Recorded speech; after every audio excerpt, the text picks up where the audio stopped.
हमारे हिंदी टीवी के YouTube channel को सब्सक्राइब करना ना भूलें और हाँ, ध्यान से बेल आइकॉन जरूर दबाएं।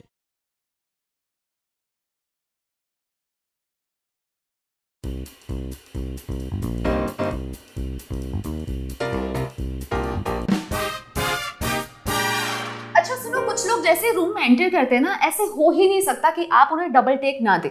लेडीज एंड जेंटलमैन, हाय नमस्ते, मेरा नाम है तन्वी मल्हारा और welcome to a beautiful spicy show जिसका नाम है थैंक यू सो मच। और मेरे आज काउच नहीं, चेयर पर एक ऐसी महिला है जो कि ऑल इन वन है, शी इज अ पैकेज। और वो जैसे रूम में एंटर करती है, it's impossible to not give a double take to her. Ladies and gentleman, she is an actress, she is a social worker, she is a mother, she is a wife, overall she is a beautiful human being. कैसे कर लेती हैं आप हेमलता शर्मा जी? एक तो जोरदार तालियां हो जाए इनके लिए। Thank you so much, Tanvi. Thank you so much for inviting me on this your beautiful show, India TV, Hindi TV. Because okay, आप कुछ कहना चाहेंगी या मैं कंटिन्यू करूँ?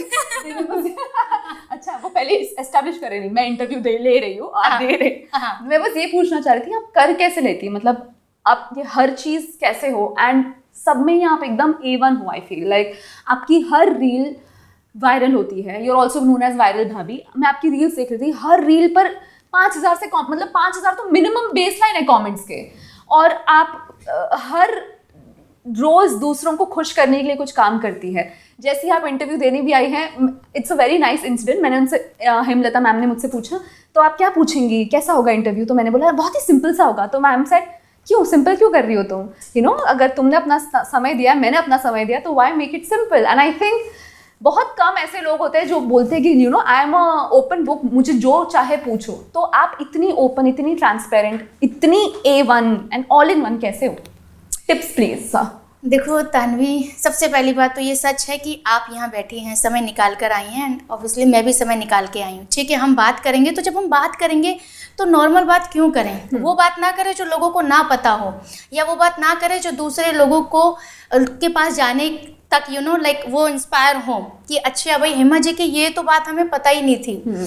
तो जब आपने मुझे बुलाया है ना, आपके शो पे हिंदी टीवी, तो क्यों ना कुछ सीक्रेट हम रिवील करें, है ना?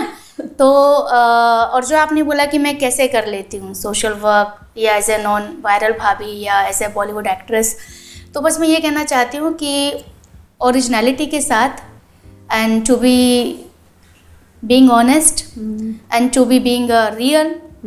जब आप अपने आप के साथ ईमानदार होते हो, जब आप रियल होते हो, तो आप कोई भी काम बहुत अच्छे से कर सकते हो। और चाहे वो एक हाउसवाइफ की बात हो, या आप एक लीडर की बात हो, या बहुत फेमस बॉलीवुड सेलिब्रिटी की बात हो, तो सबसे पहले आपका अपने साथ ईमानदार होना बहुत ज़रूरी, रियल होना बहुत ज़रूरी है। तो और यही मेरी सबसे बड़ी ताकत है कि मैं आज इतने 3-4 कैरेक्टर मेरे आसपास चलते हैं। सोशल मीडिया पे हर जगह हेमा शर्मा को जानते हैं, या मेरी हर वीडियो जो है मिलियंस में व्यूज़ आते हैं, 10,000 के आसपास डेली कमेंट्स आते हैं, मेरी ईमेल्स भरी पड़ी हैं। तो सिर्फ इसलिए कि मैंने ज़िंदगी में जो है ना, जो झूठ का जो बोझ होता है वो मेरे आसपास है ही नहीं, या यूँ कह सकते हैं जो मेकअप का भी जो बोझ होता है, या यूँ कह सकते हैं जो कपड़ों का भी जो बोझ होता है, यूँ कह सकते हैं रिश्तों का, या यूँ कह सकते हैं झूठ का, मेरे आसपास कोई नेगेटिविटी नहीं है। मैं बहुत लिमिटेड चीज़ें अपने आसपास रखती हूँ, और यहाँ से एकदम दिल साफ़ है, जिसकी वजह से मुझे हर काम करने में बड़ी आसानी होती है।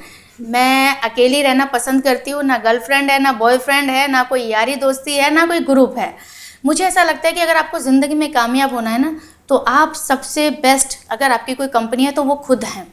और मुझे बहुत ग्रेट एक्टर ने एडवाइस दी थी कभी कि अगर हेमा ज़िंदगी में जितना कम लगेज अपने पास रखोगे ना, उतना आप जल्दी स्पीड में अपनी डेस्टिनेशन पे पहुंच सकती हैं। तो मेरा ऐसा मानना है कि बुरी संगत में रहने से अच्छा है कि आप अकेले रहें। तो मुझे अकेले रहना बहुत पसंद है, और यही मेरी स्ट्रेंथ है कि मैं जितना भी आज फेमस हुई हूँ, मेरे अकेले के दम पे हुई हूँ। And yes, I can say कि I am a self made woman. Touch wood. Yes, so nice. बहुत कम औरतें होती है ना जो जैसे बहुत बार ऐसा होता है, अगर आप किसी औरत की तारीफ कर दो कि आप बहुत सुंदर लग रहे हो, अरे नहीं नहीं ये साड़ी तो बहुत पुरानी है, अरे नहीं नहीं आज तो मैं ऐसे अच्छी दिख नहीं रही हूँ, मतलब दिल नेवर एक्सेप्ट एंड से नहीं थैंक यू यार मैं अच्छी दिखती हूँ। बहुत कम औरतें ऐसे ओन अप करती है। सो अच्छा लगता है जब तानवी मेरे साथ तो इट हैपेंस कि मुझे लड़के तो पसंद करते ही करते हैं, लड़कियां भी पसंद मुझे औरतें भी पसंद करती हैं, बिकॉज मेरा उनके साथ किसी भी तरह का कोई कंपटीशन है नहीं। वो उनको समझ में आता है कि यार ये तो हेमा जी हैं, there is no competition between Hema ji and me, कि यार हेमा जी आप इतनी अच्छी हैं। तो मैं जहाँ पर भी जाती हूँ मुझे औरतें भी पसंद करती हैं, मेरी साड़ी पसंद करती हैं, मेरी बातचीत करना पसंद करती हैं। हेमा जी हम आपके जैसे बनना चाहते हैं। मैं बोलती हूँ आप मेरे से बहुत अच्छी हैं और आप मेरे से बहुत अच्छी बनेंगी। आप ये बोलिए ही नहीं कि हेमा दीदी जैसा बनना है, और आप ऑलरेडी बहुत अच्छी हैं। तो मैं खुद बोल देती हूँ कि भाई आप मेरे से बहुत बेस्ट हैं, तो कंपटीशन है ही नहीं कहीं पर भी। तो जब आप दूसरे को ऑलरेडी अपने लाइक सामने वाले को बेहतर मान लेते हैं ना, एक्सेप्ट कर लेते हैं, तो वहीं पे चीज़ें सॉल्व हो जाती हैं, है ना। तो मैं ऑलरेडी बोलती हूँ कि आप मेरे से बहुत बेस्ट हैं, आप बेटर की बात करें तो बेस्ट हैं आप तो मेरा ये नेचर है। तो मुझे ऐसा लगता है सारी चीज़ें कहीं ना कहीं आधी जो चीज़ें मेरे आसपास हैं only because of my nature also, क्योंकि सिंपल नेचर है, उसमें कहीं से कोई जेलेसी नहीं है, कोई कंपटीशन नहीं है। मैं कहाँ से हूँ तुम कहाँ से हो भाई मुझे कुछ लेना देना नहीं है, है ना। मुझे अपने आप से लेना, मुझे मेरे काम से लेना देना है, दैट्स इट। Wow yes. काम की बात करते हैं। आप एक्ट्रेस हैं, पर एक्ट्रेस से आपने आपने अभी सोशल वर्क आप कर रही है, हाँ। तो वो स्विच कैसे आया आपकी ज़िंदगी में? सच बताऊं तो मैं बॉलीवुड में काम कर ही रही थी, अच्छा खासा कर रही थी। अब फिर अगले महीने मेरा प्रोजेक्ट है, वो बाद में बताऊंगी मैं। मेरे बड़े बेटे जैसे मेरी जो मैरिज लाइफ है, जब मेरी पहली शादी टूटी तो उसके बाद मुझे ऐसा फील हुआ कि मेरे बच्चे को मैं कैसे पढ़ाऊँ, ठीक है। तो जब ये विचार मेरे मन में आया तो कुछ महीनों के बाद ये विचार मेरे मन में आया कि मैं अपने आप को इस काबिल बनाऊंगी कि मैं अपने बच्चे को क्या, मैं ऐसे 10 बच्चों को पढ़ाऊंगी। तो वहाँ से ये सोशल वर्क करने का मेरे मन में विचार आया, और मैंने तो बस शुरू की थी ये कहानी कि ठीक है भाई, अच्छा तुमको क्या चाहिए, ये चाहिए, ओके, फीस चाहिए, या स्कूल के लिए कॉपी किताब चाहिए, या आपकी फैमिली में 1000 रुपये की प्रॉब्लम है, या आपको खाने का प्रॉब्लम है, राशन का प्रॉब्लम है। तो मैंने तो ये बस ऐसी निस्वार्थ कि ठीक है भगवान मुझे दे रहा है तो मैं दे देती हूँ। लेकिन 6 महीने के अंदर इतनी कहानी मेरी बदल गई कि आज मुझे डेली के 10,000 ईमेल्स आते हैं कि कहीं हेमा जी आप बिहार आ जाइए, हेमा जी आप झारखंड आ जाइए, हेमा जी राजस्थान आ जाइए। मेरी इमेज ही पूरी बदल गई, वो उस विचार ने, एक विचार ने। और ऊपर वाले ने मुझे सच में इस काबिल बना दिया कि आज मैं बहुत सारे बच्चों की एजुकेशन की फ़ीस भी देती हूँ। और मुझे थैंक यू बोलना चाहती हूँ कि वो लाइफ के पेन के लिए, अगर वो पेन मेरी लाइफ में नहीं होता तो मैं ये समाज सेवा नहीं कर पाती। तो मैंने वो दुख फील किया, तब जाके मैं आज दूसरों के दुख को समझ पाती हूँ।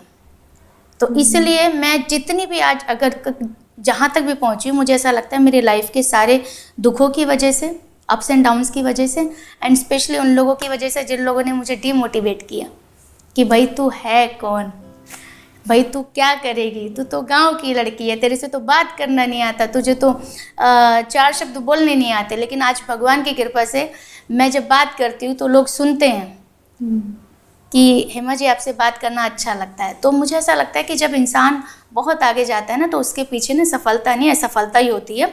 और हमारी लाइफ में दुख आना बहुत ज़रूरी है, तभी तो हम हाथ पाँव मारेंगे, जैसे मैंने मारे, आई ट्राइड समथिंग डिफरेंट। तो इसलिए अगर आपकी लाइफ में दुख है तो आप ग्रेटफुल हैं and say thank you to the god कि आपको एक अपॉर्चुनिटी दूसरी मिल गई है लाइफ में कुछ करने के लिए। अगर सब कुछ अच्छा है तो फिर आप क्यों उठेंगे बेड से, बेड पर ही बैठ के चाय पियेंगे, खाना खाएंगे, है ना, और लाइफ नॉर्मल जिएंगे। तो इसलिए मैं तो थैंक यू बोलती हूँ मेरे सारे दुखों के लिए, और भगवान ने मुझे इस काबिल बनाया, क्योंकि मुझे ऐसा लगता है ऊपर वाले ने मुझे नॉर्मल लाइफ के लिए भेजा नहीं है कि ठीक है भाई घर में खाना बनाओ, रोटी बनाओ। ऊपर वाला चाहता है कि हेमा एक ही लाइफ है और उसमें तेरे को सारी चीज़ें करनी है। तो अब देखते हैं ऊपर वाला समाज सेवा के बाद क्या कराता है, लेट्स सी क्या कराता है। अभी आप ऊपर वाला नहीं, आप ही लिख रहे हो आपकी डेस्टिनी, ऊपर वाला आप ही है आपके लिए। सो आपका क्या है नेक्स्ट प्रोजेक्ट, जो आप पहले बोल रही थी कि इसके बारे में बताऊंगी? देखिए जैसे मैं बॉलीवुड से दूर हो गई थी, ठीक है, समाज सेवा करने लगी, लोग बड़े खुश होने लगे। बस ऐसे एक दिन मेरे वापस से डायरेक्टर साहब का फ़ोन आता है मुझे कि हेमा, इंस्पेक्टर अविनाश जो रणदीप हुड्डा की सीरीज़ है, कि हेमा मैं पार्ट 2 कर रहा हूँ और उसमें तुम भी कर रही हो। तुम बाकी तो काम कर रही हो social work, that is good, but तुम ये भी कर रही हो क्योंकि तुम एक अच्छी एक्ट्रेस भी हो। तुम ये मत भूलो कि तुम सोशल वर्कर से पहले एक एक्ट्रेस हो, तो तुमको ये तो कभी छोड़ना ही नहीं है। तो मेरा नेक्स्ट प्रोजेक्ट जो है वापस से इंस्पेक्टर अविनाश 2 है, जो शायद अगले महीने शूटिंग है। और उसके अलावा सोशल मीडिया 3 प्लेटफॉर्म चल रहे हैं और बड़े बड़े यूट्यूब चल रहा है, फेसबुक चल रहा है, इंस्टाग्राम चल रहा है। हाँ, और वहाँ पे मैं सब जगह एक्टिव हूँ, मैं खुद ही हैंडल करती हूँ। जितने भी लोग मुझे कमेंट करते हैं, डेली के 10,000 आते हैं कम से कम, मैं रिप्लाई नहीं करती हूँ, but yes I like each and every comment. मैं एक एक कमेंट लाइक करती हूँ, चाहे मुझे कितना भी वक्त हो जाए, कितना भी टाइम लगे, बट मैं करती हूँ। बिकॉज ये जो इंसान एक मैसेज लिख रहा है कि हेमा जी मुझे आपके काम देख के बड़ी खुशी हुई, हेमा जी मुझे आपसे ये बात करनी है, तो उसको ये फील होना चाहिए कि हेमा जी तक ये मैसेज पहुंचा है, हेमा जी ने पढ़ लिया है। क्योंकि एक होप के साथ वो लोग मुझे मैसेज करते हैं, तो आसान नहीं है, बट यस मैं करती हूँ, तभी तो मैं आज जो भी हूँ। I am from Muradnagar, small town, I come from a very small family background, पर स्टिल मुझे ऐसा लगता है कि I am the only one कि जिसने ज़िंदगी में, चाहे सोशल मीडिया हो, चाहे बॉलीवुड की बात हो, चाहे सोशल वर्क की बात हो, कि आई एम डूइंग समथिंग। मुझे ऐसा लगता है एक ही लाइफ मिली है, समय बहुत कम है, इसको वेस्ट ना करें, यूटिलाइज करें। Yes, which I am doing. You are doing very well. Yes, पता नहीं आप कैसे कर रही हैं, आप पता नहीं 24 घंटे, आपको 28 मिल रहे हैं, सच बताइए। हमें 24 घंटे मिलता है, आपको 28 मिल रहे नहीं, हैं। बिल्कुल भी आसान नहीं है। देखिए, after having 2 kids I am a mother also, और मुझे कहते हैं हेमा जी आप लगती नहीं है, even you are married also, बच्चे तो दूर की बात है। तो मेरी बात, मैं तो ये कहना चाहती हूँ तन्वी, मैं अभी बहुत ब्यूटीफुल दिखना चाहती हूँ आगे और कितना, और फिट दिखना चाहती हूँ, और अभी मैंने कुछ भी नहीं किया। मैंने कुछ किया ही नहीं है, मुझे भी बहुत कुछ करना है, ठीक है। तो ये जो सोच है, ये मुझे सुबह शाम बांध के रखती है। कभी कभी लगता भी है कि हेमा यार थोड़ा ज़्यादा हो रहा है, थोड़ा ज़्यादा हो रहा है, जैसे सुबह से मैं भाग दौड़ कर रही हूँ, तो ऐसा लगता है बस भगवान 2 चीज़ मुझे दे, एक शक्ति और एक बुद्धि, बाकी मैं खुद कर लूँगी। मैं सिर्फ यही 2 चीज़ें भगवान से मांगती हूँ, क्योंकि शक्ति अगर आपकी रहेगी तो यस, बुद्धि रहेगी तो सारा गेम इसी का है। जैसी सोच वैसे आपकी काम, वैसी आपकी लाइफ। तो इसीलिए यही बोलती हूँ कि बस शक्ति दे, बुद्धि दे, बाकी तो हेमा शर्मा कर लेगी जितना अभी तक कर रही। वाह, आपके वन लाइनर्स ऐसे ऐसे आते हैं। ये जो सारे वन लाइनर्स है, ये आपको कौन, मतलब आपके दिमाग में ऐसे आते रहते हैं? हाँ जी, आप पढ़ते हो? नहीं नहीं तन्वी, देख लीजिए कुछ भी तो नहीं है यहाँ सामने आपके सिवा, है ना। तो मतलब ये ऑटोमेटिकली है, सब रियली है। मुझे ऐसा लगता है कि लाइफ आपको ना सिखा देती है, और जैसी आपकी लाइफ होगी ना वैसे आपके वर्ड्स निकलेंगे, जैसे आपकी सोच होगी वैसे आपके वर्ड्स निकलेंगे। तो जैसे मैंने कहा ना कि मुझे कहा था कि तू है कौन, आपके हाँ, मतलब जो भी है एक्स रहे मेरे, और भी जनता भी ना, शुरू में जनता भी बड़ी जज करती है, ठीक है। तो सबको थैंक यू। मैं तो बोलती हूँ कि भैया और डिमोटिवेट करने वाले चाहिए, क्योंकि तभी तो कुछ लाइफ करने में अच्छा लगता है। अगर यही क्लैपिंग वाले होंगे तो फिर तो आपको लगेगा कि ओके डन हो गया भाई, मेरे को तो अवार्ड मिल गया। तो इसलिए अपने आसपास ऐसे लोग रखो ज़रूर कि जो आपको बोले कि हाँ, तभी आप कुछ लाइफ में कर सकते हो। आप आपके बारे में बहुत सारी चीज़ें बहुत अच्छी है, लेकिन आई थिंक कि आप बहुत क्लियर हो in your head and in your speech, बहुत सही है। तो ऐसे बहुत कम लोग होते हैं जो अच्छे दिल के होते हैं। Do you like to be in power, मतलब कि आपको, because I want good people in power, like, क्योंकि बहुत लोगों को पावर जब मिल जाती है वो अलग हो जाते हैं, बट अगर वो लोगों को पावर मिलती है जो जिन्हें पावर चाहिए ही नहीं, I think they are meant to do wonders. तो आप, 2 सवाल है, एक तो do you want to be in power, do you want to join politics, और अगर आप ज्वाइन करेंगी तो आप कौन सी पार्टी को सपोर्ट करेंगी, कौन सी पार्टी में जाना चाहेंगी? ये जो पॉलिटिक्स वाली बात है ना तन्वी, ये बड़ी खतरनाक है। मतलब इंसान कहे या ना कहे, क्योंकि बड़ा अजीब सा माहौल हो गया है। सबसे पहली बात कहना चाहती हूँ कि मैं उस जगह से आती हूँ जहाँ पर राम राम ताऊ, राम राम भैया कहा करते थे, ठीक है। और उस वक्त कहीं से कहीं तक भी पॉलिटिक्स, मतलब बीजेपी की चर्चा नहीं होती थी। आज का माहौल हो गया है कि अगर आप जय श्री राम बोलते हैं ना, तो भैया एकदम क्लियर है कि ये बीजेपी का सपोर्टर है। करेक्ट। तो बड़े दुख की बात है कि श्री राम जी का और बीजेपी का लेना देना क्या है। हाँ, ये बड़े गर्व की बात है कि हमारे भारत में श्री राम जी का एक मंदिर बना है, लला राम लला आए हैं, लेकिन इसको बिल्कुल भी बीजेपी की तरफ से नहीं कि ठीक है, बीजेपी की पार्टी में जो अपने मेंबर्स हैं वो पार्टी रहते रहते राम जी आए हैं, लेकिन राम जी का तो, अब चलिए ये भी बात शायद आपको ना समझ में आए, कड़वी बात बोल देती हूँ। जब इंसान चला जाता है तो क्या कहते हैं, राम नाम सत्य। ओके, तो राम का नाम तो ना हमारी जिंदगी का सबसे कठोर सत्य है। जब इंसान की जिंदगी खत्म हो जाती है तो वो ही एक नाम उसके पीछे लिया जाता है हमारे हिंदू धर्म में, ठीक है। तो एक तो ये माहौल चल रहा है, ये जो बिल्कुल भी नहीं होना चाहिए।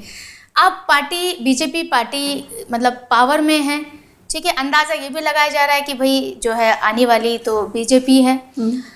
बड़े दुख की बात है और हैरानी की बात है कि अब थोड़े से कांग्रेस को लोग चाहते हैं कि भाई जो है बहुत सारे लोग अनसेटिस्फाइड हैं बीजेपी की पार्टी से। बीच में थोड़े से थे सेटिस्फाइड कि भाई मोदी जी ने कमाल का काम किया, लेकिन अब थोड़ा सा माहौल बदल रहा है। हिंदू मुस्लिम बहुत ज़्यादा हो रहा है, जो नहीं होना चाहिए, क्योंकि हमारे भारत की पहचान है हिंदू मुस्लिम सिख ईसाई आपस में है भाई भाई। किताबों में पढ़ा है, बचपन से पढ़ा है, और यही हमारी पहचान है, क्योंकि यहाँ पे अलग अलग धर्म के लोग रहते हैं। लेकिन दुख की बात है कि ये जो है ना हिंदू मुस्लिम बहुत ज़्यादा हो रहा है। कि मैं अगर बताऊं कि मैं हिंदू की हूँ, मैं ब्राह्मण हूँ, अगर मैं किसी मुसलमान लीडर के साथ या किसी ऐसी जगह जाके जहाँ पे मुझे नहीं जाना चाहिए, मैं अगर पोस्ट डाल देती हूँ तो मेरे फॉलोवर जो जिनकी मैं जान हूँ उनकी मैं जो है ना दुश्मन बन जाऊँगी, जबकि ऐसा नहीं होना चाहिए। हर इंसान, हमारी भारतीय संस्कृति सिखाती है कि हम हर धर्म की क्या बोलते हैं उसको, रेस्पेक्ट करें, है ना। तो भाई हर मुसलमान बुरा नहीं होता, और सच कहूँ तो हर हिंदू भी अच्छा नहीं होता, है ना। इंसान के नेचर की बात है। तो बड़े हमारा भारत जो है ना आजकल थोड़ा सा खतरे की झंडी में है। और मैं ये मेरी रिक्वेस्ट है सभी से कि जो भी जितने भी लोग देख रहे हैं इस इंटरव्यू को, वीडियो को, कि प्लीज़ ये हिंदू धर्म ख़त्म करें। सबसे पहले इंसान बन लें आप, है ना, क्योंकि वही बन के आप पैदा हुए हैं। हिंदू मुस्लिम कुछ नहीं रखा है। हमारे भारत को रिप्रेजेंट कहाँ लोग करते हैं कि भैया एकता की पहचान है भारत। दूसरी बात यह है कि पॉलिटिक्स की ये बात है, जब आप समाज सेवा करते हैं तो आपके पास एक कदम जो होता है वो होता है पॉलिटिक्स, ठीक है। तो मुझे अभी से ही ऑफ़र आ रहे हैं, जो हमारी पार्टी है बीजेपी की तरफ से आ रहे हैं कि हिमा जी, हाँ ये आ रहे हैं मुझे कि हिमा जी आपको आना चाहिए, आप बहुत अच्छा काम करें, आपके जैसी हमारी लीडर होनी चाहिए, आपके जैसी हमारी सीएम होनी चाहिए, ये सब वो सब जिसका जो मन में है होते हैं फीलिंग्स वो। लेकिन मुझे ऐसा लगता है कि अभी मैं इस काबिल नहीं हूँ कि मैं पॉलिटिक्स में आके कुछ कर सकूँ। मुझे ऐसा लगता है कि पॉलिटिक्स में आने के लिए सबसे पहले आपको अनुभवी होना बहुत ज़रूरी है, और मैं भी हूँ कौन पॉलिटिक्स के लिए, ठीक है। तो मैं चाहती हूँ कि मुझे पॉलिटिक्स की अगर ज़रूरत पड़ी तो भी इसलिए पड़ेगी कि मैं अगर किसी के लिए कुछ बहुत अच्छा करना चाहूँगी, जो मैं समाज सेवा कर रही हूँ, क्योंकि आफ्टर ऑल आपको एक पावर की ज़रूरत होती है किसी एक बड़े पैमाने पे कुछ करने के लिए ना, यू नीड अ पावर, ठीक है। तो अगर मुझे रहा कि भाई हाँ अब मुझे आना चाहिए, जनता अगर चाहेगी कि हेमा जी को आप पॉलिटिक्स में लेकर आइए, बट अभी फ़िलहाल कोई इरादा नहीं है, अभी पहले मैं मानव सेवा कर लूँ। जनता अगर मुझे वहाँ पहुँचाएगी तो definitely I will go there. और अगर ऊपर वाले ने ये भी किस्मत में लिखा होगा, जैसे समाज सेवा करना मेरे किस्मत में लिखा है, मैंने इसको चूज़ नहीं किया, मेरा दिल ऐसा कर दिया, मेरा दिमाग ऐसा कर दिया। मुझसे अक्सर लोग पूछते हैं तन्वी कि हेमा दीदी आप सामान देती हैं ठीक है, आप पैसे देती हैं ठीक है, लेकिन आप उनको गले कैसे लगा लेती हैं? क्या आपको बदबू नहीं आती? वो इतने नहाए हुए नहीं होते हैं और आप इतनी एकदम साफ सुथरी। मेरी ये बहुत फैमिली मेम्बर ने मुझसे सवाल किया कि हेमा तो ये कैसे कर लेती है। तो मैंने उनको बोला देखो अभी इस बात का मेरे पास एक ही जवाब है कि फ़िलहाल तो मुझे बदबू नहीं आ रही है। हो सकता है ऊपर वाले ने मेरा दिल और दिमाग ऐसा कर दिया हो कि इसको हेमा तुझे इस टाइम पे इस उम्र में समाज सेवा करनी है, तो उसके लिए तेरा दिल और दिमाग ऐसा कर दूंगा। अगर मुझे बदबू आएगी तो आप बताइए मैं कैसे सेवा कर सकती हूँ, है ना। तो वो ऊपर वाले ने मुझे यहाँ भेजा और भेजने के बाद उसने मेरा दिल और दिमाग ऐसा कर दिया कि मुझे उनके साथ बैठ के जब मैं खाना खाती हूँ या उनको गले लगाती हूँ तो मुझे सच में बदबू नहीं आती। लोग बोलते हैं कि अभी जाके रगड़ के नहाएगी, मैं आज कैमरे पे बोलती हूँ मैं सच में नहीं नहाती हूँ। हाँ, वहाँ से आने के बाद घर पे या ऑफिस में हैंड वॉश करती हूँ और उसके बाद पूरे दिन वो वही कपड़े पहने रहती हूँ। शाम को मेरा जब नहाने का समय होता है मैं तभी नहाती हूँ। ये मैंने आज आपको सच बताया। वाह। हाँ, चलिए पूछिए अभी अगला सवाल। एक मैसेज अगर आपको देना होगा, बिकॉज आपकी एक चैरिटेबल ट्रस्ट भी है। हाँ। एनीवन, जैसे आपने बोला ना कि एक आपकी ज़िंदगी में एक लो पीरियड था तब आपने सोचा कि समाज सेवा करनी चाहिए। तो एक अगर सामान्य अगर लड़की है, फॉर एग्जांपल मैं, अगर मेरे पास उतने रिसोर्सेज नहीं है जैसे आपके पास तब नहीं थे, फिर भी आपने समाज सेवा सोचा ना। बहुत लोगों के दिमाग में होता है कि मैं एक बार बहुत पैसे वाला हो जाऊंगा तब मुझे बाय डिफ़ॉल्ट मैंडेटरी होगा कि मुझे टैक्स बचाने के लिए तो करना ही चाहिए समाज सेवा। लेकिन एक कोई भी आदमी जितना भी कमा रहा है उसमें से आपको क्या एक एडवाइस देनी होगी उन लोगों को जो समाज सेवा करना चाहते हैं पर उतनी रिसोर्सेस नहीं है, वो क्या करें? तन्वी, सोर्सेज तो मेरे पास भी ज़्यादा नहीं है। लेट मी टेल यू, मेरे यूट्यूब से या मेरे फेसबुक से जितना भी मेरे पास पैसा आता है वही पैसे से मैं चैरिटी करती हूँ। मैं कहीं से, मेरा कोई फंड नहीं आता है, कुछ नहीं आता है। ओके, मैं लोगों से बोलती भी नहीं हूँ कि भाई आई डू चैरिटी, तो प्लीज़ आप भी कुछ कीजिए। वो मेरा नेचर नहीं, क्योंकि मैंने किसी और के ऊपर नहीं किया है, ये मैंने खुद से बीड़ा उठाया है। ठीक है, दूसरी बात ये है, आई स्ट्रांगली बिलीव कि आप जितना पैसा बचा के रखोगे उतना ही आपके पास रहेगा। जब आप खर्च करेंगे तो आपका माइंड भी और ज़्यादा कमाने के बारे में सोचेगा। ठीक है, 100%। तो मैं डेली का जो है, मैं 3-4 हज़ार रुपये मैं डेली खर्च कर देती हूँ ऐसे वैसे, और मैं नहीं सोचती हूँ। और जब सोचती हूँ तो सोचती हूँ कि अब कमाना कैसे है, तो फिर मैं दूसरे सोर्स के बारे में सोचती हूँ, ना कि मेरे पास तो सोर्स नहीं है, मैं क्यों पैसा वेस्ट कर रही हूँ इनका। नहीं, ऐसा नहीं है। ये सब ना फीलिंग्स के ऊपर हैं। जब ऊपर वाले ने आपको इसमें डाला है तो ऊपर वाला आप नहीं दे रहे हैं। मैं आज आपसे बात कर रही हूँ, ये कल ही प्लान हुआ है। ठीक है, तो आपसे मेरा बात करना लिखा था, इसलिए मैं आपके साथ बैठी हूँ। आपकी जगह दूसरी लड़की हो सकती थी और मेरी जगह दूसरी मैडम हो सकती थी, या जितने भी लोग बैठे हैं उन सब की भी नसीब में आपकी मेरी बातें सुननी लिखी थी, है ना। तो इसलिए सारी चीज़ें डेस्टिनी से होती हैं। तो मेरे डेस्टिनी में लिखा है कि एमा तू सेवा करेगी, बाकी मैं बैठा हूँ ऊपर। जब मैं तुझे यहाँ लेकर आया हूँ तो मैं तुझे खाली नहीं रहने दूंगा। तो इसीलिए आप एक बार कोशिश करके देखें। और मैं ये बता देती हूँ कि भैया चैरिटी जो है ना, ये ऐसे नहीं होती है। उसके लिए पहले आपका दिल वैसा होना ज़रूरी है, जेनरस होना ज़रूरी है, एम्पैथेटिक होना ज़रूरी नहीं आपका नेचर। ये मेरा नेचर है कि मेरी एक रोटी में से आधी रोटी मैं उनको दे दूंगा, ये मेरा नेचर है। बहुत से लोगों तो अपना बैंक बैलेंस बनाने की पड़ी है, अपना घर, अपना बैंक बैलेंस। मेरे परिवार में कोई भी इंसान ऐसा नहीं है कि जो ये सोच सके। फ्री का पानी पिलाने में लोगों को तकलीफ होती है। कोई अगर मेहमान आ जाए ना, पानी तो फ्री का ही होता है गांव-गांव में, लेकिन बहुत से लोग ऐसे हैं कि फ्री का पानी भी नहीं पिलाते, तो पैसे का वो कोक क्या पिलाएंगे। तो ये सब जो होता है ये नेचुरल होता है, नेचर होता है, इसको आप रिबिल्ड नहीं कर सकते। और चैरिटी करने के लिए ना आपको कहीं बाहर से उधार से नेचर नहीं लेना। और आप अगर करेंगे, फेक करेंगे, तो आप करके थक जाएंगे। ठीक है, तो सारी चीज़ें आती हैं नेचर से। आपका नेचर कैसा है। और ये चैरिटी से मैंने कितना सब कुछ सीखा है। मेरे खर्चे कम, मतलब मैं अननेसेसरली साड़ियाँ नहीं खरीदती, मैं अननेसेसरली मेरे मेकअप के प्रोडक्ट कम कर दिए मैंने। मैं अभी पैसा सोचती हूँ कि नहीं यार ये पैसा तो अब दूसरी जगह जाएगा, तो पैसे कैसे बचाती हूँ, मैंने अपने खर्चे कम कर दिए। अब मैं कुछ एक्सपेंसिव चीज़ें नहीं खरीदती हूँ। मैं पहले बहुत महंगी साड़ियाँ पहना करती थी, बट आजकल मैं पहनती हूँ सीवी साड़ी जो है, ये इसकी कॉस्ट है 1500 रुपये की। वो बात अलग है, अच्छी लग रही होगी साड़ी, ठीक है। हाँ, तो अपने जब खर्चे आप कम कर देते हैं दूसरों के लिए, तो वही तो है ना सोशल वर्क। ट्रू है ना, वही रियल है कि भाई मुझे खाने की वैल्यू पता चली है। आज मुझे ऐसा लगता है कि खाना मिल रहा है मुझे, मैं अपने बच्चे को बोलती हूँ कि प्लीज़ नखरे मत दिखाओ, खाना मिल रहा है बहुत बड़ी बात है। क्योंकि मैं देख के आ रही हूँ, जिसको खाना दे के आई हूँ उनके पास मैं राशन दे के आई हूँ, खाना नहीं है। तुमको एसी मिल रहा है, अच्छा घर मिल रहा है, बड़ा टीवी मिल रहा है, सब कुछ मिल रहा है, अच्छे कपड़े पहन रहे हो, मोबाइल यूज़ कर रहे हो, क्या चाहिए। तो मुझे वैल्यू मिल गई है लाइफ की कि भाई मैं कितनी अच्छी अच्छी चीज़ें कर रही हूँ।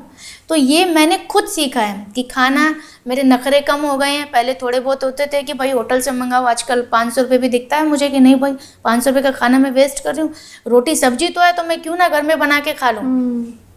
तो ये सोशल वर्कर ने मुझे एक अच्छी इंसान बनाया है। दूसरों के दुखों ने मुझे जीना सिखाया है। True, yes.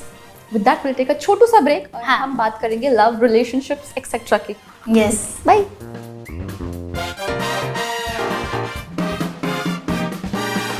Welcome back everybody. 3 second में आपने क्या ही कर लिया होगा, लेकिन आई होप, पर हमने 3 सेकंड में बहुत सारी कप लड़ा ली। So I am very very happy. I think जिसमें मैंने ये बोल दिया कि आप बहुत अच्छी लग रही हैं साड़ी में, ये उन्होंने बिल्कुल बोला। आपने कहा कि आपकी पहली शादी टूटी। हाँ। उस पर मैं थोड़ा टाइम में जाऊंगी, लेकिन मुझे ये पूछना है आपसे पहले कि ये जो वर्ल्ड है हमारा, ये जो दुनिया है, उसमें एक यही दुनिया is very different for a woman and for a man. तो आपको कैसे लगता है, कैसे अलग है फॉर बोथ द जेंडर्स? देखिए, ये तो क्या बोलते हैं उसको, हमारा समाज जो है पुरुष प्रधान वाला सिस्टम है, ठीक है। बट आई थिंक अब धीरे धीरे चेंज हो रहा है। अभी आजकल औरतों की आवाज़ बहुत ऊंची सुनाई पड़ती है ना, चाहे कानूनी तौर पे लो, चाहे सोशल मीडिया पे लो, है ना, सब तरीके से। और आज के टाइम पे सक्सेसफुल की भी अगर बात करें तो वुमेन ज़्यादा सक्सेसफुल हो रही हैं। वो जो भी काम करती हैं वो बहुत अच्छे से करती हैं, चाहे स्टडी हो, चाहे बिजनेस हो, या कोई भी हो, ठीक है। लेकिन एक चीज़ मैं कहना चाहूँगी, आज भी बहुत जगह जो बहुत पढ़े लिखे लड़के हैं, इंसान हैं, डबल पोस्ट ग्रेजुएट हैं, बड़े दुख की बात है, वो मानसिक तौर पे वो वही गांव वाले हैं, ठीक है। पढ़े लिखे होने का दावा तो करते हैं, लेकिन अपने घर वाले को, अपनी वाइफ को उसी तरीके से रखते हैं जैसे एक गांव का आदमी रखता हो, समझे। टिपिकल थिंकिंग वाली सोच कि अरे यार ऐसे कैसे तूने मेरे सामने आवाज़ उठाई, समझो, जबकि आप इतने पढ़े लिखे हैं, सब कुछ हैं।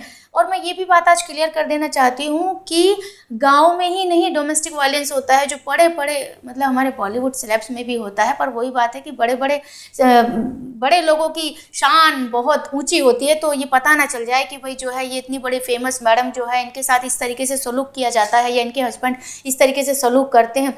तो ये बहुत बड़ी फेक चीज़ें हैं कि जो पढ़ी लिखी औरत है ना, जो बहुत अच्छा काम भी कर रही है, जब वो घर में जाती है ना, तो उनकी इज्जत उतनी अच्छे से नहीं होती जितनी अच्छे से होनी चाहिए, जितनी वो डिज़र्व करती है। तो ये जो है ना, जो गांव में कि भाई यार हमको तो हमारा आदमी तो यार ऐसे डांटता है, मारता है, पीटता है, तो बड़े बड़े घर में भी ऐसा होता है।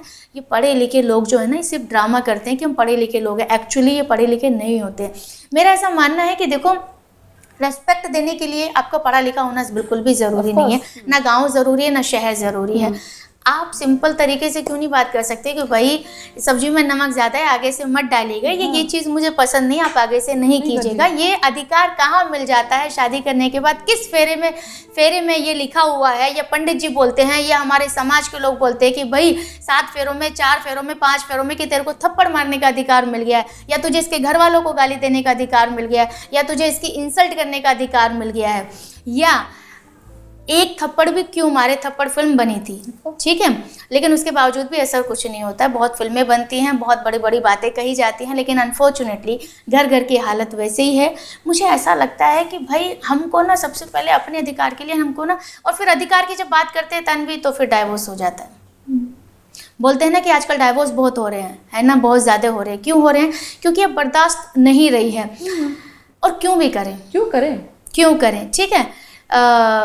आदमी क्यों मारे यार, बताइए ना, आप क्यों मारे? कोई जानवर तो है नहीं, इंसान ही तो है। अगर आपको नहीं समझ में आ रहा है तो आप रिस्पेक्टफुली बोल दो। और देखिए आजकल तो ऐसा भी हो गया है कि आदमी ज़ात चाहते हैं कि औरत पैसा कमाए। कलयुग की मैं बात बताती हूँ, ये मेरे साथ पर्सनल हुई है, मैं इसलिए बता रही हूँ कि आपकी बीवी कितनी संस्कारी है, सुशील है, सुंदर है, वो कोई मैटर नहीं करता। आपकी बीवी कितना पैसा कमाती है आजकल, ये मैटर करता है। How much she is famous, ये मेरे साथ हुआ है, इसलिए मैं बता पा रही हूँ, क्योंकि मैं बात वो करती हूँ जो मेरे साथ हुई है, क्योंकि दूसरे के जीवन की तो मुझे कहानी नहीं पता, है ना। तो आजकल वो ज़माना चला गया कि जब एक इंसान को एक सुंदर सुशील संस्कारी बहू चाहिए थी या वाइफ चाहिए थी, आजकल सबको एक पैसा कमाने वाली बीवी चाहिए। ये कड़वी सच्चाई है, फेमस वाइफ चाहिए, बट ये गलत है, मेरा ऐसा मानना है, बहुत गलत है। और अगर यही करना है तो फिर शादी क्यों करे?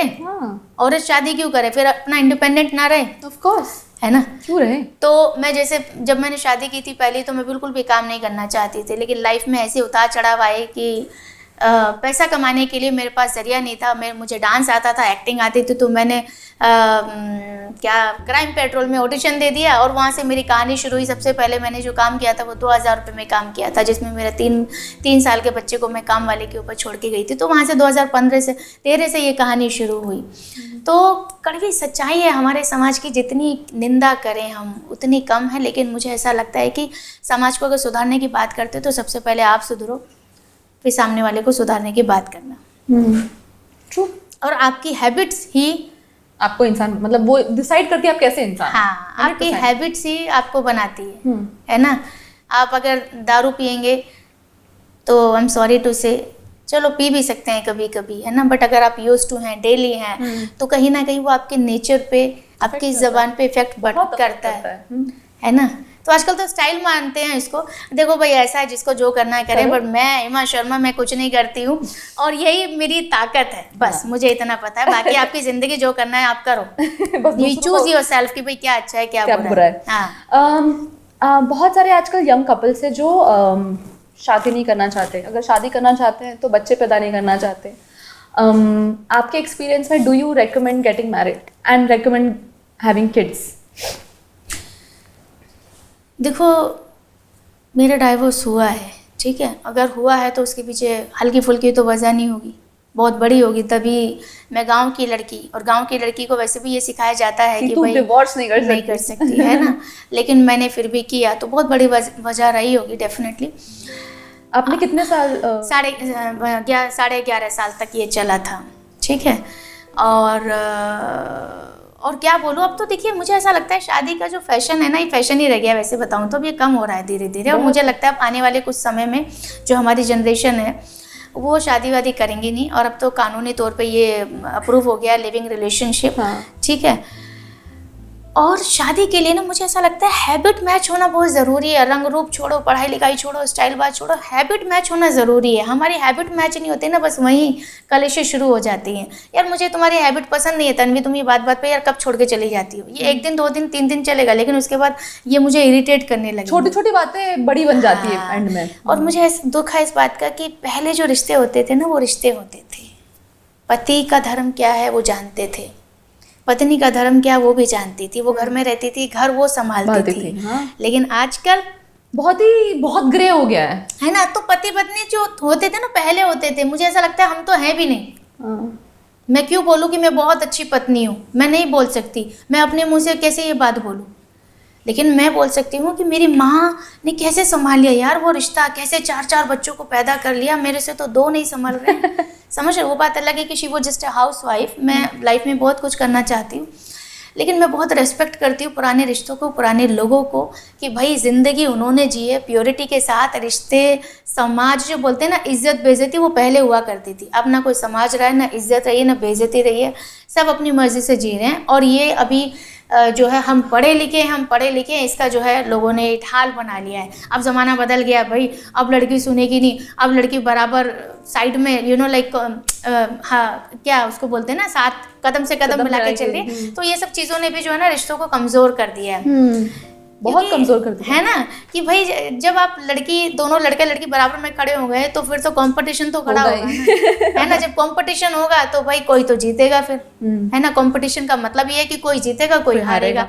तो यार प्यार, मोहब्बत, शादी, पति पत्नी, माँ बेटे, संस्कार, समाज, इज्जत, शर्म, लाज जो हुआ करती थी पहले हुआ करती थी। आजकल धीरे धीरे सब कम होते जा रहे हैं। आजकल मैं नमस्ते बोलती हूँ तो हिंदी बोलती हूँ तो इसको भी लोग बोलते हैं कि यार ये तो अनपढ़ है, गंवार है, हिंदी ज़्यादा बोलती हूँ तो भी लोग बोलते हैं। तो मोदी जी को थैंक यू बोलना चाहूँगी कि उन्होंने इस प्रथा को जो है बरकरार रखा है बाहर जाकर भी। और इसका मतलब ये होता है कि मैंने जब आपको नमस्कार किया ना, तो मैंने अपने आप को आपके सामने सरेंडर किया, है ना, कि मैं आपको तहे दिल से सर झुका के मैं आपके सामने सरेंडर में कर रहा हूँ। आपका जैसा दिल चाहे, आप मुझे प्यार से बात करें, जिस तरीके से सलूक करना चाहे वैसे करें। तो इसीलिए रही जनरेशन, बच्चे की बात, बच्चा करना चाहिए नहीं करना चाहिए,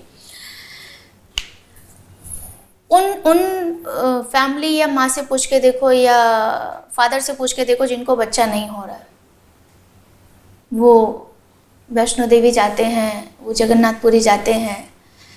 तो अगर आप शादीशुदा हैं, if you are married couple, अगर आपको बच्चा हो रहा है तो मुझे ऐसा लगता है आपको एक बच्चा कर लेना चाहिए, क्योंकि बच्चा देना भी भगवान की देन है।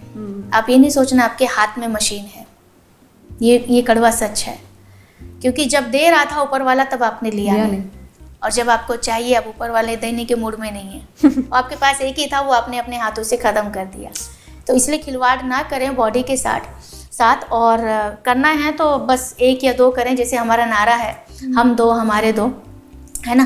तो अगर आप बिलीव करते हैं, जनरेशन में बिलीव करते हैं, अच्छी फैमिली में बिलीव करते हैं, हैप्पी फैमिली में बिलीव करते हैं, तो definitely you should have kids. या डेफिनेटली ऑल प्रो किड्स। हाँ, दूसरी चीज़ ये है कि आपको फैमिली, ये पहले समझ लेना ज़रूरी कि भाई तुम फैमिली मेम्बर हो कि नहीं। If you are a party person, हाँ, तो आपको फिर ना शादी करनी चाहिए ना बच्चे करने चाहिए। मुझे घर में बैठना पसंद है, मुझे वाइफ के साथ बैठना पसंद है, मैं चाहता हूँ मेरे बच्चे होंगे, तो मेरा ये सपना है, तो फिर आप बच्चे भी कीजिए और शादी भी कीजिए। अगर आप पार्टी पर्सन है ना, कि आपको शाम होते ही जो है तलब लगती है ड्रिंक की, आपको लगता है कि मैं क्लब में जाके डांस करूँ, या मेरा घर में मन नहीं लगता है, तो आपके लिए फैमिली लाइफ सूट नहीं करती है, फिर आप उसमें डिस्टर्ब रहेंगे। क्योंकि कोई भी महिला आएगी, औरत आएगी, तो वो आपसे समय मांगेगी, जब आप बच्चा पैदा करेंगे तो वो भी आपसे फादर मांगेंगे। तो इसीलिए ये अप्लाई फीमेल के ऊपर भी होता है। हाँ, कि अगर आप भी बहुत ज़्यादा पार्टी वाली हैं, if you like to go in party, तो फिर आपको शादी नहीं करनी चाहिए। वाह। यस। क्योंकि आपके 2 बच्चे हैं, तो अभी एक 7th कितने साल का है? हाँ, 7th में। 7th में। हाँ। तो अगर एक चीज़ जो आपको एजुकेशनल सिस्टम के बारे में बिल्कुल पसंद नहीं है, जो आप चेंज करना चाहते हो, क्योंकि हमारा सिलेबस है जो एक ही है, इतने सालों से एक ही है, जो किसी को बेनिफिट नहीं दे रहा है, तो आपको कुछ ऐसा लगता है कि यार ये क्या पढ़ा रहे हैं, या फिर आप खुद उन्हें पढ़ाते हैं, या कैसे आप अभी कैसे डील कर रहे हो आपके बच्चे के साथ? देखिए, एजुकेशन की ये बात है, मुझे ऐसा लगता है एजुकेशन का फंडा पहले बहुत अच्छा था हमारे टाइम पर। मम्मी पापा को भी पता होता था कि आज बच्चे को ये पढ़ाई कराई गई है स्कूल में। अब तो ये सारी चीज़ें तो ऑनलाइन है, बस शुक्र मानिए बच्चा ऑनलाइन पैदा नहीं हो रहा है। अनफॉर्चुनेटली आजकल तो माँ बाप को समझ नहीं आ रहा क्या पढ़ा रहे हैं, बस एक मैसेज कर देते हैं और उसमें जो है पेरेंट्स की पूरी एनर्जी चली जाती है। चलिए, हमारे जैसे पेरेंट्स जो हैं, जो थोड़े पढ़े लिखे हैं, दे कैन अंडरस्टैंड, बट कुछ ऐसे पेरेंट्स हैं जो बेचारे पढ़े लिखे नहीं हैं, लेकिन वो चाहते हैं उनके बच्चे अच्छे स्कूल में पढ़े, तो वो नहीं समझ पाते हैं। तो मेरा ऐसा मानना है, एक तो एजुकेशन का फंडा बहुत सिंपल होना चाहिए। बच्चे को हमारे टाइम पे हमको क्या पढ़ाया जाता था, टीचर बताती थी और माँ बाप को भी बताते थे कि आज स्कूल में ये पढ़ाया, तो प्लीज़ आप इसका ये होमवर्क करा देना। अभी तो काम कदम है, ना बच्चे को बोलते हैं कि भाई तुम मम्मी पापा को जाके ये बोलना, ठीक है, और ना ही मम्मी पापा से बातचीत करते हैं। तो आज के टाइम पे एजुकेशन बड़ी कॉम्प्लिकेटेड हो गई है। सारी चीज़ें सोचते हैं कि बस ऑनलाइन हो जाए और रेस्पॉन्सिबिलिटीज़ कम लेते हैं। ठीक है, पहले स्कूल की जिम्मेदारी हुआ करती थी, फीस कम हुआ करती थी, जिम्मेदारी ज़्यादा लेते थे। आजकल फीस ज़्यादा है और जिम्मेदारी कम लेते हैं। ठीक है, और मेरा ऐसा मानना है कि भाई जिसको ज़िंदगी में कुछ बड़ा बनना है तो वो गवर्नमेंट स्कूल से निकल के भी कर लेगा ऑफ कोर्स। ठीक है, जिसको नहीं करना है, आज बड़े बड़े एग्जाम्पल आप ले लो ना, मोदी जी ले लो, या मैं चलो अपनी बात करती हूँ। ठीक है, मैं बहुत नॉर्मल स्कूल से पढ़ी हूँ, लेकिन मुझे ज़िंदगी में कुछ करना है, ये एजुकेशन नहीं डिसाइड करेगी, ये मेरी विल पावर डिसाइड करेगी, है ना। करेक्ट। बाहर काम करने के लिए मुझे क्या बोलने की ज़रूरत है, वो मैं सीख लूँगी, वो मैं अडॉप्ट कर लूँगी। तो इसलिए स्कूल में सबसे पहले एक अच्छा इंसान बनने की सलाह देनी चाहिए, जो मैं अपने बेटे को देती हूँ कि भाई जो है ये बहुत छोटी सी बात है, इसको आप इतना, हाँ, यूट्यूब आजकल बड़ा बच्चों को बिगाड़ रहा है। मैं अपने बच्चे को बोलती हूँ, मैं उसको बोलती हूँ कि भाई यश आप ये कर दो, तो बोलता है मम्मी मुझे नहीं आता। भाई तुम पूरे दिन ये यूट्यूब देखते हो, अगर देखना है तो कुछ ऐसी चीज़ देखो ना जिससे आप कुछ सीखो, है ना। तो मैं तो YouTube नहीं देखती हूँ, लेकिन उसके बाद भी मुझे ये चीज़ आ रही है और मैं सीखना चाहती हूँ। तो आपकी इंग्लिश इतनी कमाल की, आपके अंग्रेज़ के बच्चे दोस्त हैं और आप 24 घंटे ये अंग्रेज़ी देखते रहते हो, बट आपको बेसिक चीज़ नहीं पता है। तो मेरा ऐसा मानना है कि अगर आप YouTube देख रहे हो तो उसमें सीखो, कुछ चीज़ सीखो कि मम्मी ये तो मुझे आता है, मैंने YouTube से ही तो सीखा है ना। तो मैं चाहती हूँ कि वो रियल लाइफ सीखे, वो जो आर्टिफिशियल है ना, क्योंकि टीवी लाइफ जो होती है वो रियल लाइम अलग होती है। ठीक है, तो ये क्या टीवी देख देख के ना, ये फ़ोन देख देख के ना, ये रियल लाइफ नहीं टच कर पा रहे हैं, तकलीफ़ नहीं समझ पा रहे हैं। And I am thankful to the god कि भगवान ने मुझे एक मिडिल क्लास फैमिली में जन्म दिया, क्योंकि अगर वहाँ मैं नहीं होती ना तो आज ये जितना भी मैं कर पा रही हूँ बिल्कुल नहीं कर पाती, क्योंकि ना दुख समझ में आता, ठीक है, ना जिंदगी में कुछ करने की तड़प होती है ना, क्योंकि सब कुछ तो मिला हुआ है यार, सब कुछ तो मिला हुआ है। तो इसलिए जिसके पास नहीं है वही तो हाथ पाँव मारता है कुछ करने की, पाने की। अगर आपके पास कुछ है तो आपको तो परवाह भी नहीं है, ट्रू है ना। तो इसलिए मुझे तो फक्र महसूस होता है कि भाई चलो ये भी अच्छा है, हेमा तो वहाँ पे जन्मी और छोटे से गांव से, तभी तो आज मुंबई शहर में जो भी कुछ कर पा रहे हो उसके ऊपर आपको अच्छा फील होता है ना। अगर ऑलरेडी मुंबई शहर में होती तो फिर मुंबई की क्या वैल्यू मैं समझती। आज मैं प्राउडली बोलती हूँ मैं मुरादनगर की मुंबई शहर में रहती हूँ, तो मुंबई मेरे लिए बहुत बड़ी बात है, क्योंकि मुंबई में मैं पैदा नहीं हुई, है ना। तो मैं अपने बच्चों को यही सिखाती हूँ कि भाई सबसे पहले एक अच्छा इंसान बनो, जब अच्छे इंसान बनोगे ना तो फिर तुम कुछ भी बन सकते। ट्रू, क्योंकि आफ्टर ऑल एक बड़े आदमी की जब हम बात करते हैं ना तो बड़ा आदमी देख के उसके बाद क्या आता है, यार इसका नेचर कैसा है, यार बिहेवियर कैसा है इसका, अरे यार बड़ा रूड है, अरे यार फिर तो बेकार आदमी। अरे पता, रतन टाटा जी, आप सोचिए कितने उनके क्या फैन फॉलोइंग है, only because of his behaviour, of course, है ना। तो आपका जो बिहेवियर है ना, वही आपकी सबसे बड़ी पूंजी है, वही आपका बैंक बैलेंस है, आज भी, कल भी और आने वाले कल भी। तो इसलिए मैं अपने बच्चे को यही सिखाना चाहती हूँ कि भाई सबसे पहले तो एक अच्छा इंसान बन, औरत की रिस्पेक्ट सबसे पहले, क्योंकि वो मुझे बहुत हर्ट हुआ है। जब मुझे हर्ट हुआ है तो किसी और को भी होगा, तो इसलिए ऊंची आवाज़ तो बिल्कुल भी नहीं। मैं बहुत सेल्फ रिस्पेक्ट लवर हूँ। ऑफ कोर्स, आपको देख के लगता है कि यू लव योरसेल्फ। हाँ, कि भाई आप मुझे ऊंची आवाज़ में बात नहीं कर सकते। मैं इंसान हूँ, कोई भेड़ बकरी थोड़ी ना हूँ, और मैं आपकी माँ हूँ, मैं आपकी वाइफ हूँ। मैं अगर आपको ऐसे बात करूँ, मुझे अच्छा चलो ठीक है भाई, आप मुझे एक थप्पड़ मार लो, पर 1 महीने में एक थप्पड़ मारने का अधिकार तो मुझे भी देना चाहिए ना सरकार को यार, है ना। ये कौन से गवर्नमेंट ने अप्लाई किया बताइए। तो मेरे बेटे को मैं यही बोलती हूँ कि देखो, बदतमीजी नहीं करना, मैं इसके साथ कंप्रोमाइज़ नहीं कर सकती। भाई एक ही ज़िंदगी है मेरी, मेरे को इज्जत के साथ जीना है। और जब घर में इज्जत नहीं है और बाहर जाके आप ढोल पीटो, मतलब नहीं है, ऑफ कोर्स, फेक से कोई मतलब नहीं है ना। तो वो मेरे साथ, उसको मैं अगर सिखाऊंगी तो वो कल को कहीं पर भी मिलेगा, गर्लफ्रेंड बनेगी, टीचर आएंगी, शादी होगी, तो वो मेरा फ़र्ज़ है। और जितना मैं सिखा सकती हूँ मैं पूरी कोशिश कर रही हूँ। आई एम वेरी श्योर। हाँ, बाकी तो वो नेचर है, नेचर है, नेचर को कोई चेंज नहीं कर सकता, क्योंकि वो पैदाइशी होता है, वो पैदाइशी होता है, you can not change someone's nature. True. बहुत बहुत बच्चे होते हैं जो अपने माँ बाप को ओल्ड एज होम में भेज देते हैं। हाँ। और उनके पास बहुत ही सॉलिड रीज़न होता है कि हमारे पास टाइम नहीं है, ये नहीं है। तो आपका क्या है view on like old age homes? क्या ये कॉन्सेप्ट अच्छा है?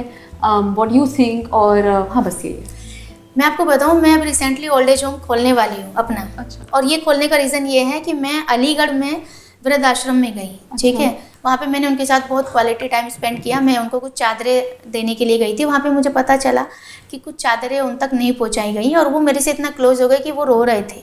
तब मैंने डिसाइड किया कि वो इतने खुश नहीं थे वहाँ पे। तो मुझे ऐसा लगा इनकी ज़िंदगी की आखिरी सांसें है और इसमें भी ये खुश नहीं है, तो क्यों ना कुछ ऐसा किया जाए कि ये जाते जाते जो इनकी बची कुची सांसें हैं, ये हैप्पी जाएं, जिसको बोलते हैं ना संतुष्ट होके जाना।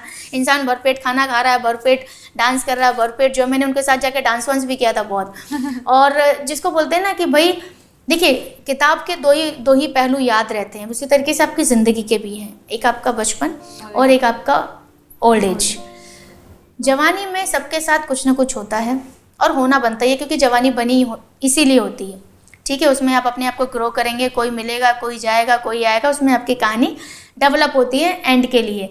तो भाई आपका जन्म कहाँ हुआ ये आदमी को याद रहना ज़रूरी है, और आप किस दिन गए वो रहना ज़रूरी है। तो इसका मतलब आपकी लाइफ सक्सेसफुल है। तो मेरा ऐसा मानना है कि जो लोग मेरे संपर्क में हैं उनको मैं जाते जाते उनकी ज़िंदगी के जो आखिरी समय हैं वो अच्छे से बिता के जाएँ, और उसके लिए मेरी पूरी कोशिश मतलब चल रही है। हालांकि अकेले कोई टीम वर्क नहीं है मेरा, तो थोड़ा सा टाइम लग रहा है, बट ऊपर वाले ने चाहा तो जल्दी मैं करूँगी। और ये बिल्कुल गलत है कि भाई जो माँ बाप को जो है मतलब बच्चे निकाल रहे हैं। फेक बात नहीं करना चाहूँगी, मैं जहाँ से हूँ वहाँ पर भी जो है जब एक माँ बूढ़ी हो जाती है तो अरे इसको क्या ज़रूरत है, अभी 2 रोटी तो चाहिए इसको। भाई ये किसने बोला उसको सिर्फ 2 रोटी चाहिए? उसको तो 4 चीज़ें चाहिए, अभी उल्टा ज़्यादा चाहिए, क्योंकि अब उसका शरीर बीमार हो रहा है एंड उसको लग रहा है कि मेरी ज़िंदगी का आखिरी समय है, तो मैं अच्छा पहनूं, मैं अच्छा खाऊं। समझ रहे हो? बुढ़ापे में इंसान को ज़्यादा ज़रूरत लगती है उसकी मेडिसिन के लिए, उसके ख्याल रखने के लिए। जवानी में इंसान सिर्फ रोटी खाता है, लेकिन बुढ़ापे में ज़्यादा लगती है। हाँ, और ये बिल्कुल भी ऐसा नहीं होना चाहिए कि यार पूरी ज़िंदगी जिस बच्चे को तुमने पाला पोसा, घर दे दिया, और उसके बाद वो एक कमरे के घर में रह रहे हैं। भगवान ऐसा दिन मुझे तो ना दिखाए, है ना। और बस मैं ये कहना चाहूँगी कि भाई सबसे पहले आप अपना ख्याल रखें। आप फिट रहेंगे तो ना बच्चे आपको निकाल सकते हैं, और अपनी जब तक आपकी एनर्जी है, चाहे इट डजंट मैटर आप 60 के हो गए, 65 के हो गए, आप काम करना ना छोड़ें। हाँ, उस हालत में आप जो भी काम कर सकते हैं, बेशक आप दुकान खोल के बैठ जाएं, लेकिन अपनी लाइफ को यूटिलाइज करें। क्योंकि कोई भी इंसान, क्या होता है ना कि जब हम खाली बैठ जाते हैं तो कोई भी इंसान हो ना, उसको लगता है यार तो खाली बैठा, कुछ करता है क्यों नहीं है, रिस्पेक्ट नहीं करते। तो ओल्ड एज में क्या होता है, यही तो होता है। तो आपने खुद ही महसूस करा दिया कि अब मैं जो हूँ रिटायर्ड हो गया हूँ, अब मैं बस बैठ के खाना खाना चाहता हूँ। भाई देखिए, कोई नहीं खिलाएगा आपको। अगर आप सीरियसली, अगर आप फिजिकली एक्टिव हैं तो प्लीज़ आप कुछ कीजिए, अपनी रेस्पेक्ट खुद बनाइए कि भाई देख ऐसा है, मैं 2 रोटी दे रहा है तो मेरे को, लेकिन इसका एहसान नहीं चाहिए मेरे को, चाहिए तो मेरे से 2 रुपये ले ले। मेरी लाइफ में एक ऐसा वक्त आया था, मैं आपको बताऊँ, मुंबई शहर में थी और मुझे मेरे घर जाना पड़ा था। तो मैंने अपने पापा को, मेरे बेटे के साथ, तो मैंने अपने पापा को बोला था कि मैं इस घर में रहने के लिए आपको किराए के पैसे देना चाहती हूँ, जिससे मुझे ये महसूस ना कराया जाए कि ये घर पे आ गई है। समझ रहे, क्योंकि दुनिया पैसे की है, तो भाई आप पैसा ले लो तो क्या मैं अपनी मर्जी से उठ सकती हूँ, बैठ सकती हूँ, या जो भी चाहे कर सकती हूँ। तो मेरे हालांकि पापा बोले तू पागल हो गई है।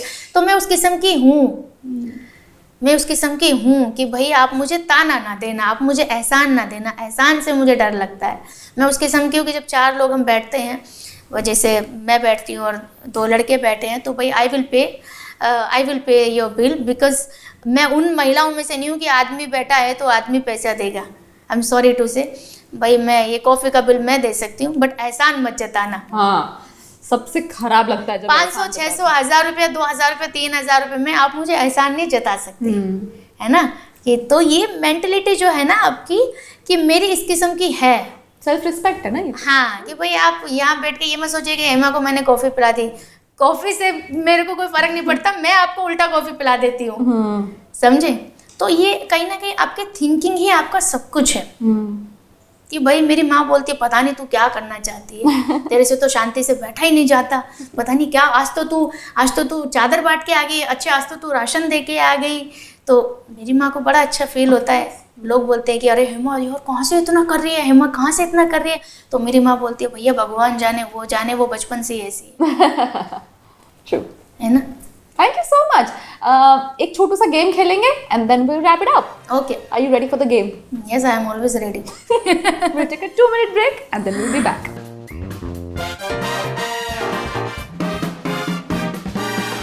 Hi, welcome back। और हमारा गेम हम शुरू करते हैं। आपकी आवाज सुन के लगता है, वैसे आपने बता भी दिया कि आप अच्छा तो गाती हैं।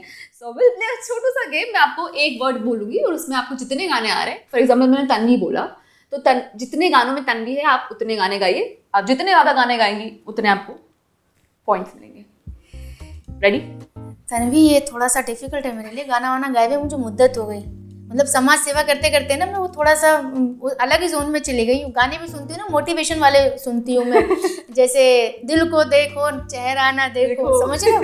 तो मैं आपको वैसे ही वर्ड दूंगी। चलिए देखते हैं, लेट्स सी। रेडी? हाँ। दिल को देखो चेहरा ना देखो, चेहरों ने लाखों को लूटा, दिल सच्चा और चेहरा झूठा। अब इतना ही है, अब फिर वापस और जितने आ रहे हैं आपको दिल से। दिल, अरे यार ये तो बड़ा मुश्किल है। दिल दे दिया है जहाँ तुम्हें देंगे, दगा नहीं करेंगे सनम। Third song. दिल दीवाना होता है मस्ताना।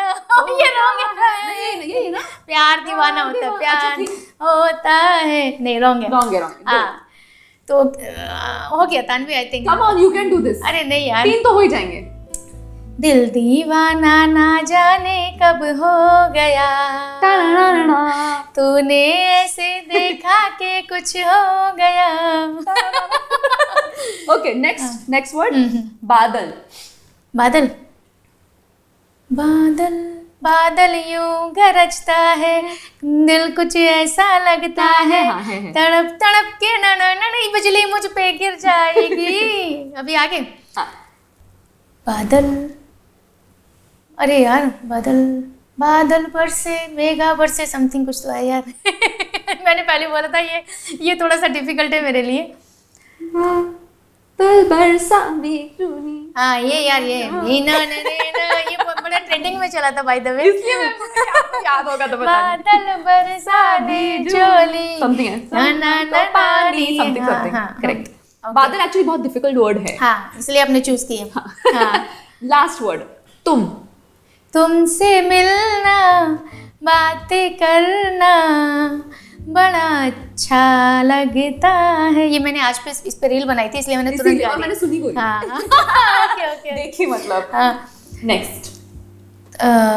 तुमसे मिलकर ना जाने क्यों और भी कुछ याद आता है। अच्छा एक और, तुमसे अच्छा कौन है, चांद तारे फूल शबनम। हो गया ना, 3 हो गया। हाँ चलो, गुड जॉब यार। So nice. लास्ट, क्योंकि आपने इतने प्यार भरे गाने गाए हैं, तो मेरा बस एंडिंग क्वेश्चन आपसे ये है कि आपके लिए what's the definition of love? प्यार क्या है? ओहो यार, ये क्या सवाल पूछ लिया आपने। आपने प्यार में भी मेरी धक्के जिंदगी खाए। में जो सबसे कम चीज मिली है वो है प्यार। इतना तो प्यार मिल रहा है आपको। हाँ मतलब जनता से मिल रहा है, बट किसी खास की तमन्ना थी वो मिली नहीं, और इसी वजह से मैं शायद आज जहाँ पर भी आई हूँ इसीलिए आई हूँ। मुझे ऐसा लगता है कि अगर प्यार और सम्मान में से अगर आपको चूज़ करना हो तो ऑलवेज चूज़ सम्मान, रेस्पेक्ट। क्योंकि जो इंसान आपको रेस्पेक्ट नहीं दे सकता वो इंसान आपसे प्यार नहीं कर सकता। बड़े बड़े कृष्ण जी देखिए, महादेव जी देखिए, वो झुके हैं प्यार के सामने, और यहाँ पे ये प्यार करने वाले थप्पड़ मार देते हैं या गाली दे देते हैं, डिसरेस्पेक्ट कर देते हैं। तो कहाँ हुआ तुम्हारा प्यार, बताइए ना। अगर इतना प्यार करने की चुल है तो उस इंसान को सबसे पहले रेस्पेक्ट देकर देखो। मैं हर रिश्ते में बोलती हूँ, अगर आज बेटा अपनी माँ से ऊंची आवाज़ में बात कर लेता है तो फिर वो कहाँ हुई उसकी माँ, है ना। या कोई भी रिश्ते में बहन अगर डिसरेस्पेक्ट करती हैं तो कौन है या क्या है, तो कहाँ हुआ प्यार। तो प्यार की सबसे बड़ी जो अच्छी परिभाषा वो है सम्मान। अगर आप सच में तन्वी, अगर किसी को आप प्यार करती हैं तो आप उसको हमेशा रेस्पेक्ट दें, क्योंकि जहाँ आपने सरेंडर कर दिया, महादेव को देखिए ना, पार्वती जी के सामने सरेंडर करते हैं। जब आपने सरेंडर कर दिया तो उससे ज़्यादा प्योर आप क्या डेफिनेशन देंगे अपने प्यार की। जिसके सामने आप प्यार करते हैं आपने सिर झुका दिया, और सिर झुकाने का मतलब होता है रेस्पेक्ट। और जहाँ पर आपने सर ऐसे कर दिया उसका होता है निरादर, घमंड, ईगो, डिसरेस्पेक्ट, जिसको बोलते हैं काइंड ऑफ तमाचा मारना। तो मेरा ऐसा मानना है कि अगर मैंने अपनी ज़िंदगी में ये 15 साल के अंदर एक ही चीज़ सीखी है, जो इंसान आपसे प्यार करता है वो आपको कभी चरित्र के बारे में नहीं बोलेगा, आपके परवरिश के बारे में नहीं बोलेगा, आपके वे ऑफ लिविंग के बारे में नहीं बोलेगा, आप कितने पढ़े लिखे हैं, कितना आप ज़्यादा जानते हैं, उसके बारे में भी आपको कभी टोकेगा नहीं। हाँ, आपको करेक्ट ज़रूर करेगा कि जिससे मेरा पार्टनर या मेरे साथी या मेरी फैमिली वो आगे बढ़ सके, है ना। तो प्यार का मतलब यही है कि जो भी आपके साथ है ना, आप उसको हमेशा जो है आगे बढ़ाने की कोशिश करें, रेस्पेक्ट करें, चाहे रिश्ता कोई भी क्यों ना हो। और जहाँ रेस्पेक्ट नहीं, हम सॉरी टू से, वो प्यार ही नहीं है। 100%।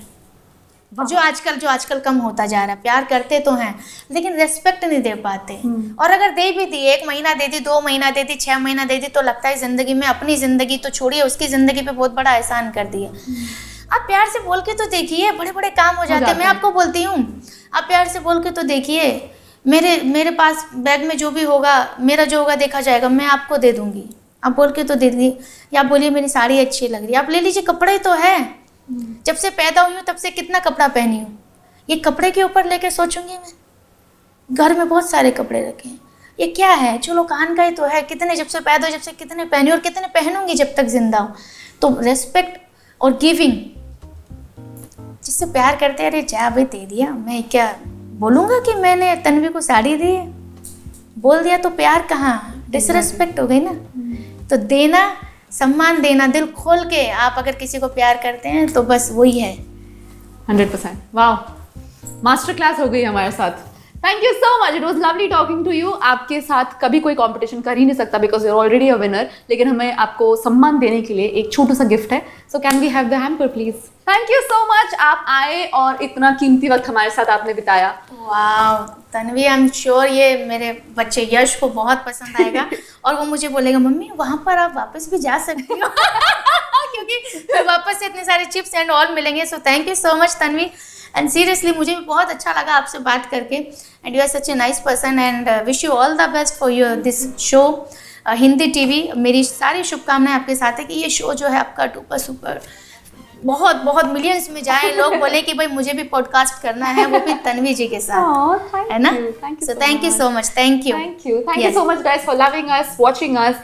और ध्यान रहिए, we are gonna come every week, तो आप अपनी जिंदगी में स्पाइस डालते रहिए थोड़ा सा। It's great, too much will cause tummy problems, you know that, we don't want that. Bye guys, see you next week, love you.